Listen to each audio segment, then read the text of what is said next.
That's not a good deal, is it though? Yeah. It's an infinite. I'll do that. You do that for me.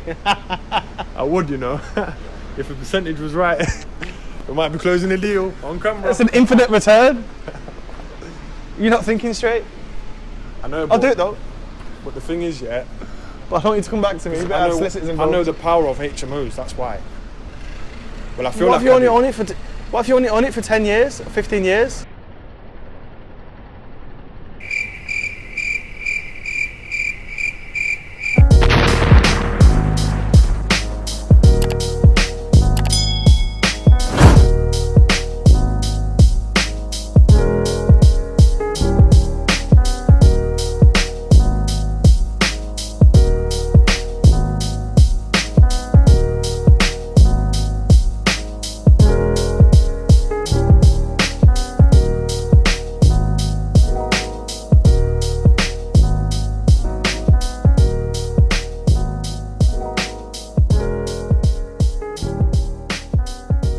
There's a lot of things I didn't know, and just worked out as I went along. So basically, to scale up, don't worry about the detailed information.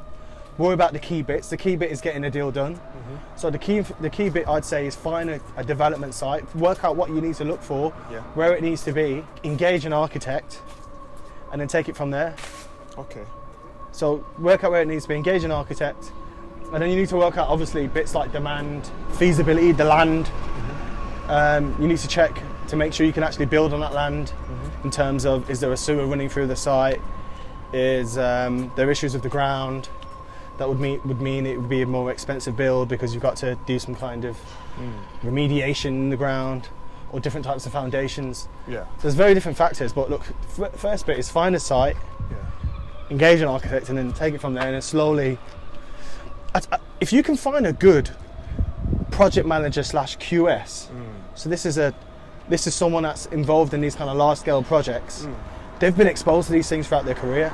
So if you could potentially engage one of them, I'm sure them with the help of an architect, that's good guidance. Yeah. Okay. So it just comes down to the deal, man. It comes down to the site.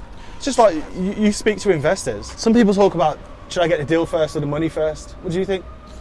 I think the deal and then the money follows, right? See it there? That's what I think. And I've heard a lot of people say, get the money first, get the money first. But I feel like when you come from my background with no connections, it's a lot harder. Yeah. How are you starting a conversation when you don't have anything to actually physically show or talk about? All you're talking about is things hypothetically, which is, who wants to do that? Who wants to talk hypothetically all the time? So I do think find a deal first, and that opens up doors, conversations. Even if you're getting a bunch of no's, it's cool because that no is still someone that you've met, and it may be a yes on another deal. So, Anthony, you know your first bigger JV? Yeah, it's going on now. How can you talk us through it? Like, how did you manage to close that deal? So I found this site, approached the owner directly, and said, I want to do a deal with you, subject to planning. I'm going to go out and get planning permission first. Once I get planning, then I'm going to buy your building for X. So I worked out all the numbers. I looked at it, spoke to an architect, and said, how many flats can I build here? They said, you're likely, based on the area, what's been approved locally, you're likely to get this many number of flats. And then I worked backwards. This is the value of what this building will be when it's built with this number of flats. And then I worked out the build cost. So I got a QS to give me a likely build cost. And so I got the value, deducted the developer profit, 25%, deducted the build cost, and then that gave me what price I could pay for the land. Usually it's good to add a bit more margin in, because if you want to sell that land with planning permission, it makes sense just to have a bit more just in case you need to exit at that point. And that's how I did it in a bit more of a general sense. So, Anthony, you know, like the fees involved in that, did you cover them off your own side, or was they already committed, like the JV partner? Was they? No, so on that one I went 50-50. On the fees? Yeah, on the fees. Okay, 50-50 on the fees, and then obviously it got approved. Yeah. And then you just went ahead with the purchase? Exactly. Did you take any commitment fee from the JV partner? No. Only their 50% in the fees, which is kind of... Yeah, so basically we said, I approached maybe 4 people. I said, do you want a JV on this deal? Out of the 4, 3 said yes. And I think one offered me poor terms, and I said, no deal. 2 of them offered me decent. These are rough numbers, bit of a blur, but 2 offered me a decent deal. And then I went with the one that I knew the longest and I trusted the most. Cool. And we agreed that we'd split the fees for planning Yeah. And so we did. It was about 60 grand. We splitted the fees. Yeah. We split the fees for planning. Yeah. And then when it came to the purchase, my partner put the money up for the purchase. Okay, cool. And that's how we did it. Wow. So you both was committed up in the So initial stage. we both put in the risky money. Yeah. Once we got planning, it's not That's really it, risky, is it? Because the value had more than doubled. Yeah. Once the minute you get, that second you get planning and that's approved, Yeah.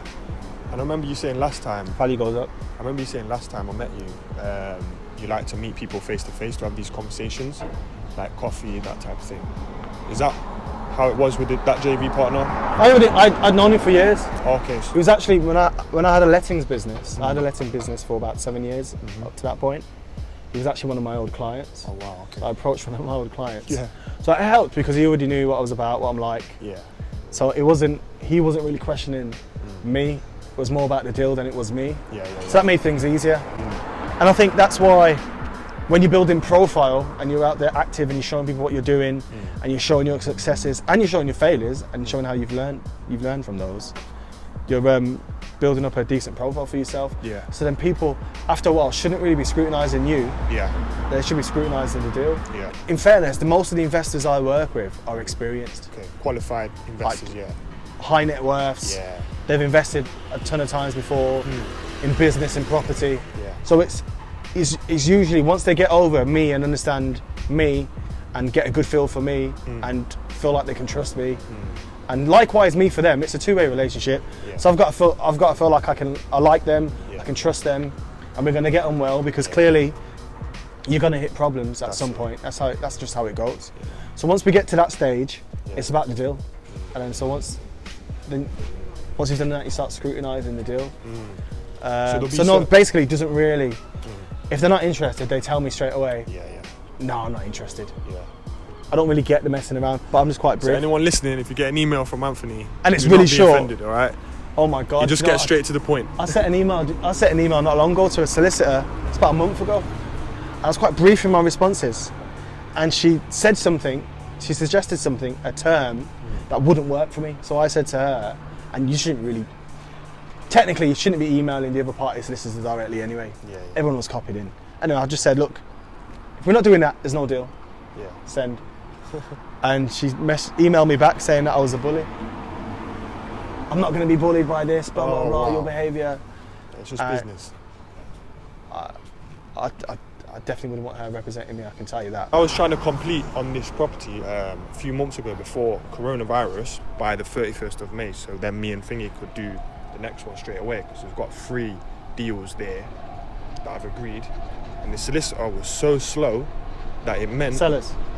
Yeah, the seller solicitor. No, sorry, mine as well. Yours? And their sellers. Oh, because of the slowdown? Of the virus, they made it out like it was, but I feel like it was literally... A lot of people use that as an excuse, didn't they? So it meant that we couldn't get the second one with our mutual friend, which is annoying. Right. But in next year, May, hopefully we'll be able to do that one. But if not, I'll just buy it myself. Yeah. Because it's a good one. What is it? 6? 5 bed to a 6 bed. What's that, Rolly? No. I'm not there yet, man. Yeah, you are.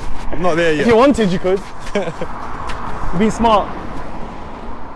I'm glad you're not in a suit though, because I was thinking. Suit? No, it's I too had a hot for shirt that. on, yeah, and I was like, I said to Way him, I too was hot like, for that, man. bro, I can't do this, you know. No, it's too hot. I was like, I don't feel comfortable. Like, it's so hot. No, it's too hot. It's too hot. It's too hot. But you're usually like booted suit. No, I've usually got a suit or a shirt or something. Yeah. But these Wait, days, past few months, it's been Yeah. casual. That's it. It's been casual. When I've had the odd important meeting to go to, Yeah, dress up yeah. nicely. I won't be But bothered. the location of this site though, wow. We literally was driving. Yeah, look, if you go Jewelry over here. Quarter. Yeah, is that the Jewelry Quarter over there? Yeah, Jewelry Quarter's just there. Yeah, that's what I was thinking. It's so But close. let me point out to you some of the landmarks. So BT Tower there, can you see it? BT Tower, yeah. Just across this road, Yeah. the main road over there Yeah. is pretty much main city centre, central CBD. Yeah. So you got like the likes of KPMG, all the professional Big Four and those kind of guys. They're all just over there, literally walking distance. Yeah. 6 minutes, 5 minutes, 6 minutes walk. Wow. So the location's good. Yeah. I came at the right time. Yeah. But I've been working on this site since 2017. Yeah. And because it's a student site, it's taken me so long because we've had issues. We had party wall issues last year.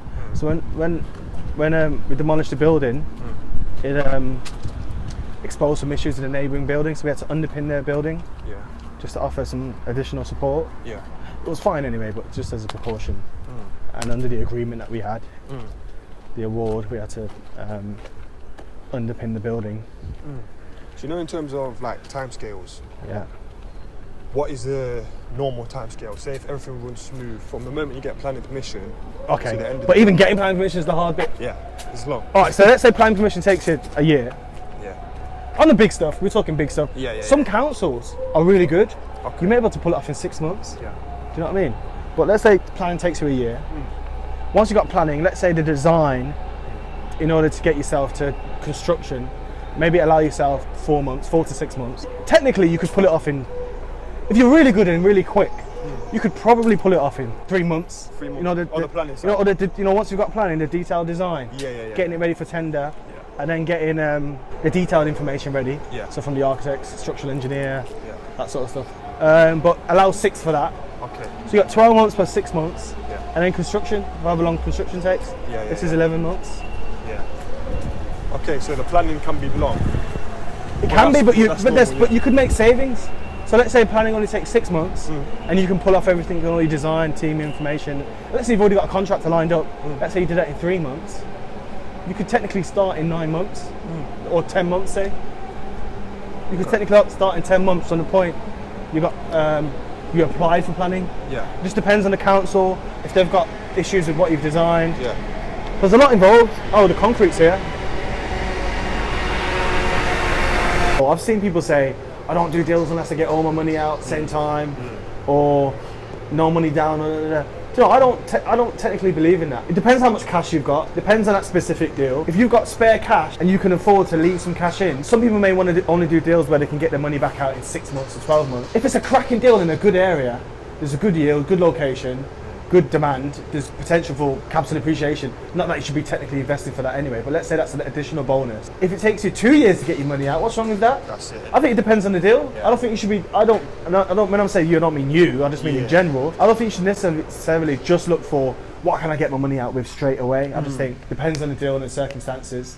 Because if I find a 20 apartment block and it's a cracking deal and it takes me 2 years to get my cash out, and I've got spare cash anyway, and it's a cracking deal and it's 30% B&V.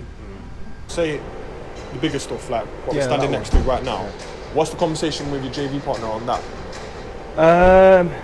Like finance wise? Well, I had an original partner, I've got a new partner now.